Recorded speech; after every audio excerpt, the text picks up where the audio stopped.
Having a house is a sign of riches, and having a private aircraft lets everyone know you're a millionaire. But when it comes to luxury, there's one thing that stands out above the rest: having your own private island. While reclining in the sun with a drink in hand miles away from the nearest human sounds like a fantasy, it's also a costly one. Today we'll look at how much a private island actually costs and try to find a solution to the great question: is buying a private island really worth it? The first and most obvious step in obtaining a private island is to purchase the island itself. Sure, you fantasize about white sand cabanas and a golf course on the island's north side, but it all starts with identifying the ideal place to lay a foundation and turn your aspirations into reality. However, the price of your island varies greatly depending on where you get it. You can buy islands for under $200,000 in Canada, which boasts the world's largest number of private islands for sale. However, if you're truly strapped for cash, you can even buy an island for less than $100,000. Consider this island in Nova Scotia, Half Island, which sells for $65,000, less than half the price of the average property.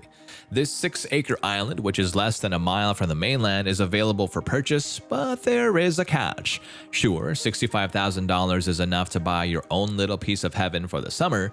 In the winter, the temperature on Half Island can drop below minus 22 degrees Fahrenheit.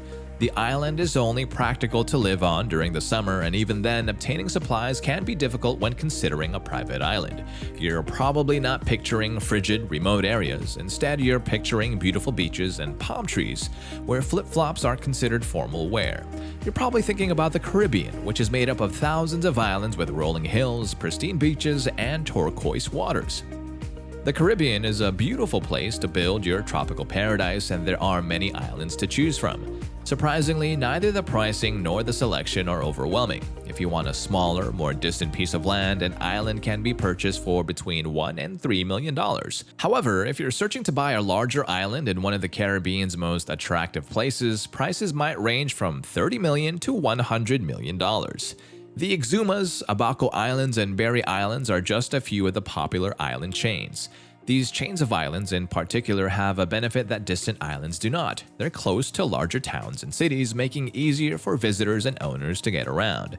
Consider Spectabilis Island in the Exumas, which spans 460 acres and features numerous white sand beaches, breathtaking hilltop vistas, and plenty of potential development area, while only being 230 miles from Miami and 60 miles from the capital.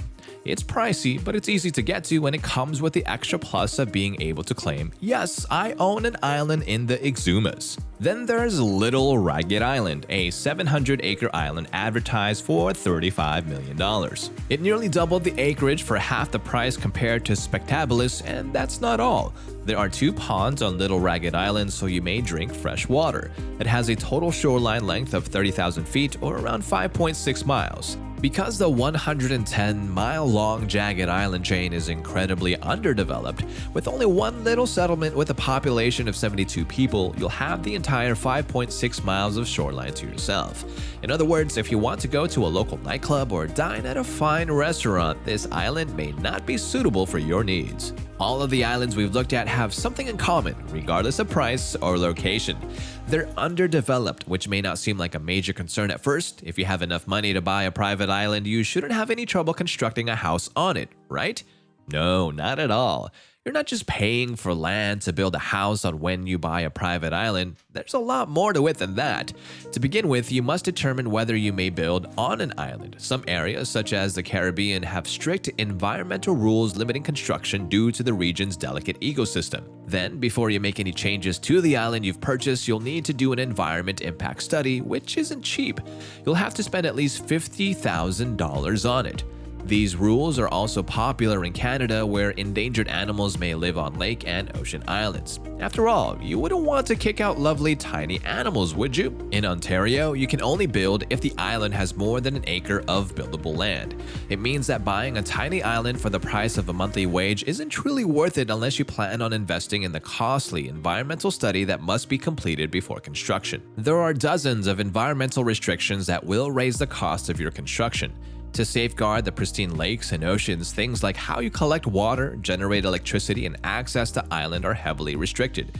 So keep in mind how much that will add up to the bill on top of the usual cost of construction. But environmental concerns aside, there are numerous logistical issues to resolve. Firstly, transporting construction materials to the island is indeed expensive. You'll also need to bring heavyweight construction equipment on the island, which will need the use of certain boats. After you've spent thousands of dollars to get the materials and equipment to your door, you'll need skilled contractors, plumbers, and electricians on the island on a daily basis. If your island is hundreds of miles from the nearest town with hotels such as Little Ragged Island in the Caribbean, you should expect to pay a lot of money merely to get your construction crew over there. Furthermore, you must provide a means for your desired form of transportation to access the island. You can build an airfield if you need to get to the island quickly, but most estimates put the cost at well over $1 million. A helipad, for example, is a less expensive option, as is a pier for boats and seaplanes. However, these are all still going to cost money. Nevertheless, purchasing a developed island is far easier than purchasing an undeveloped island. Consider Frozen Cay, which is part of the Bahamas Berry Island chain. The 40-acre island, which costs $17 million, is easily accessible by boat or seaplane. It has white powder beaches, verdant woodlands, and a 6-bedroom, 6-bathroom home with a total square footage of 4,145 square feet. Of course, there's also a heated swimming pool. There's also an 800 square foot manager's cabin and a 1,534 square foot staff residence, as well as a marina with space for yachts up to 100 feet long. Frozen Cay, on the other hand, conjures up another cost connected with private islands, which is maintenance. Whether you have enough money to own a private island, you're probably fairly busy with work and won't be able to spend all of your time sipping pina coladas on the beach. Squatters, break-ins, and other damage can occur if the house is left unattended, therefore having the island maintained and cared for is a priority. Though I've spent the majority of the video discussing the cost of having your own private island, there is also the possibility of making money when you're not occupying it. For the rich, private island rentals are extremely popular. The Bahamas Choi Ni Cay has a minimum cost of $14,000 per day, however, it is only for double occupancy. Each additional person costs $500 per day, so inviting 4 more people will set you back at least $16,000 each day, not including gratuities. To put it in another way, if you possess that island, you can make a lot of money.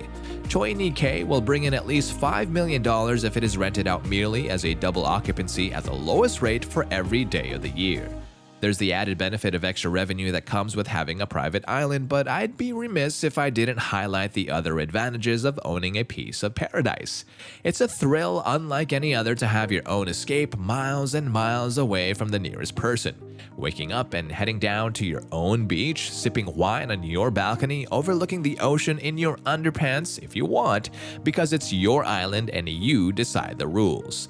People fantasize of having own islands for plenty of reasons. Thereafter, it's time to tackle the major question: is owning a private island worthwhile? That, I believe, is for you to determine. Is it worth the exorbitant expenses, complex restrictions, and time-consuming shipping of building supplies and facilities to live on an island you can call home?